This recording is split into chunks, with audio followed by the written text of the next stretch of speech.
5.18 민주화운동 당시 헬기 사격이 가해졌다는 사실은 수많은 목격자와 증거, 탄은이 기억하고 있는데요.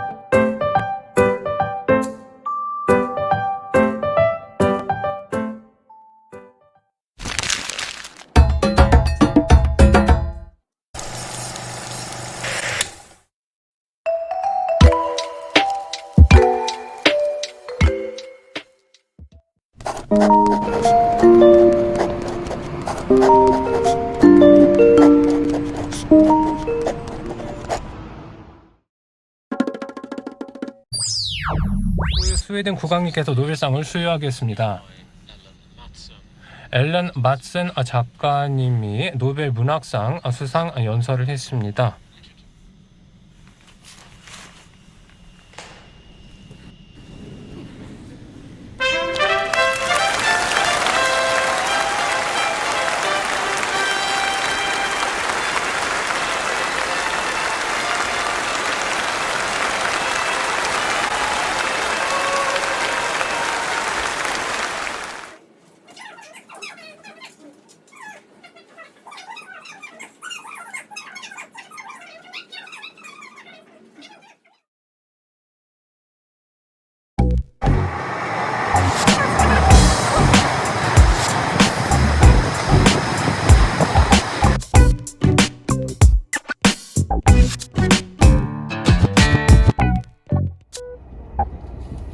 (5.18) 관련된 수업을 할 때 가끔 선생님이 이런 얘기를 들어요.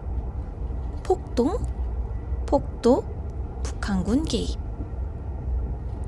왜 그럴까요? 몰라서? 누군가가 그렇게 얘기를 해서? 아니면 그냥? 올해도 선생님은 그 얘기를 들었어요. 그래서 어떻게 했냐고요? 친구들 데리고 광주로 갔다 왔습니다. 그리고 직접 봤죠.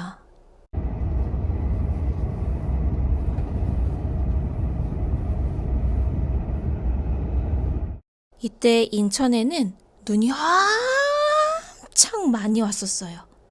그런데 기차를 타고 가다 보니 눈앞에 다른 모습이 펼쳐졌어요.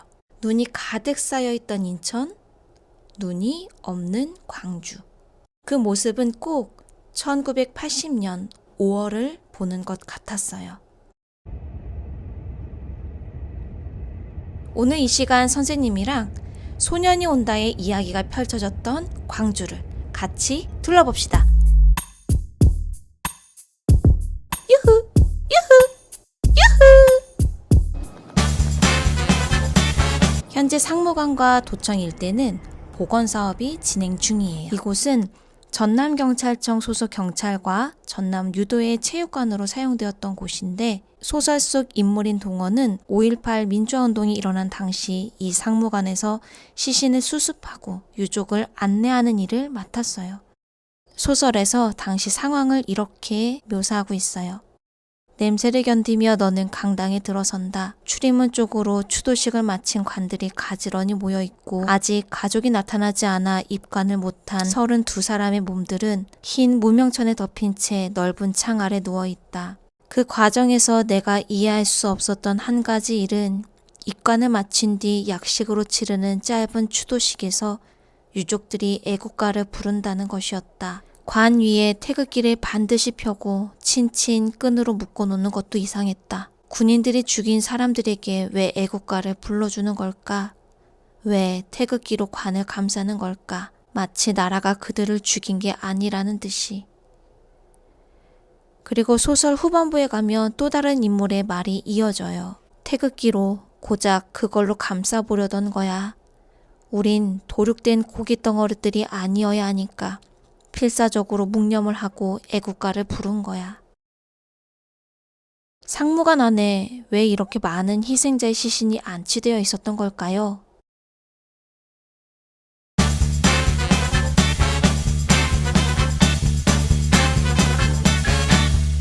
1979년 10월 26일 김재규의 총탄에 의해 18년간 이어진 박정희의 독재 정치가 끝이 나고 12월 12일 전두환의 신군부가 다시 권력을 잡았을 때 사람들은 이에 저항하며 민주화를 위한 목소리를 내기 시작했어요. 그러한 시민들의 요구와는 달리 5월 17일 24시를 기점으로 계엄령은 전국으로 확대되었고 18일 전남대 등에서 학생과 시민들의 저항, 그리고 21일 오후 1시경 도청 앞에서 이뤄진 계엄군의 집단 발포로 많은 사람이 사망하고 다치게 되었어요. 그리고 27일 새벽 최후의 항쟁지였던 전남 도청에서 동호의 모티브가 된 문재학 군도 계엄군의 총에 의해 숨을 거두게 됩니다.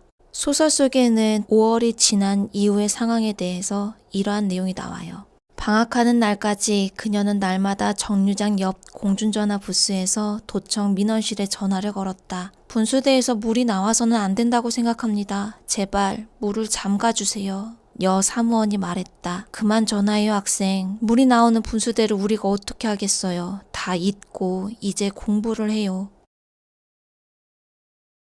그때 어떤 일이 있었는지 이 시계탑도 분수대도 상무관도 도청도 그리고 전일빌딩도 기억하고 있습니다.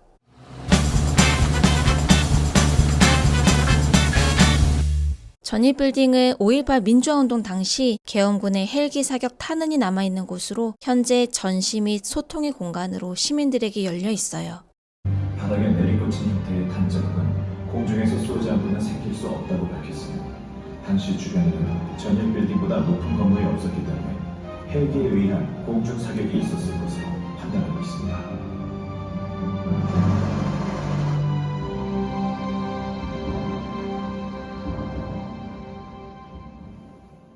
5.18 민주화운동 당시 헬기 사격이 가해졌다는 사실은 수많은 목격자와 증거, 탄흔이 기억하고 있는데요. 이곳에서 발견된 245개의 탄흔이 가장 명확한 증거라고 할 수 있어요.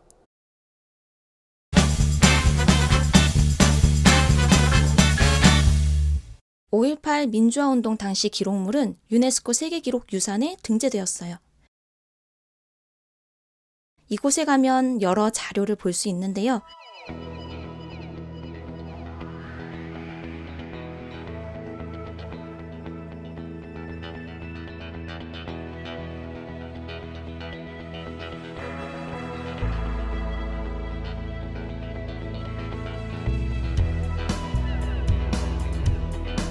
신문 검열이 어떻게 이루어졌는지도 알 수 있어요. 왼쪽은 검열 전, 오른쪽은 검열 후인데 왼쪽 가운데 죽음의 거리에도 태극이 펄럭, 헌혈길, 비명에 간 어느 여고생이라고 하는 문구도 삭제된 걸 볼 수 있어요. 결의문도 확인할 수 있고 당시 개인이 남겼던 일기도 볼 수 있는데요. 동산초등학교 6학년이었던 김현경 양의 일기에는 이렇게 적혀 있어요. 5월 18일 제목 무서움. 6학년 어린이인 나는 정치일에 관심이 많다. 아빠 말에 따르면 시내에서 대학생 언니 오빠들의 데모가 또 있었다고 한다. 나는 그 말을 듣고 몸이 떨리는 것 같은 느낌이 들었다. 하루빨리 우리나라 위기가 벗어나야겠다. 5월 19일 제목 공포. 도청에서 난리가 났다고 한다. 그래서 난 교정소에도 못 가고 벌벌 떨었다. 젊은 언니 오빠들을 잡아서 때린다는 말을 듣고 공수부대 아저씨들이 잔인한 것 같았다. 꼭 김일성이 쳐들어올 것 같다. 왜 그런지 그런 느낌이 자주 든다. 하루빨리 이 무서움이 없어져야겠다. 그리고 친구들도 많이 봤을 사진인데요. 팔목에 크로스 완장을 찬 군인이 곤봉으로 시민을 때리고 있는 장면. 사진 속 인물은 박규남 씨로 5.18 당시 콜택시 영업 주임으로 일하던 중 업무차 금남로에 갔다가 계엄군에 맞아 큰 부상을 당하게 됩니다. 그리고 그의 형 박남선 씨는 동생의 모습을 보고 투쟁의 핵심 인물이 되기도 했답니다. 이제 버스를 타고 조금 멀리 이동해 볼게요. 우리의 다음 행선지는 이번 정류소는 국립 5.18 민주묘지입니다. 다음 정류소는 공원묘지입니다. 하차입니다.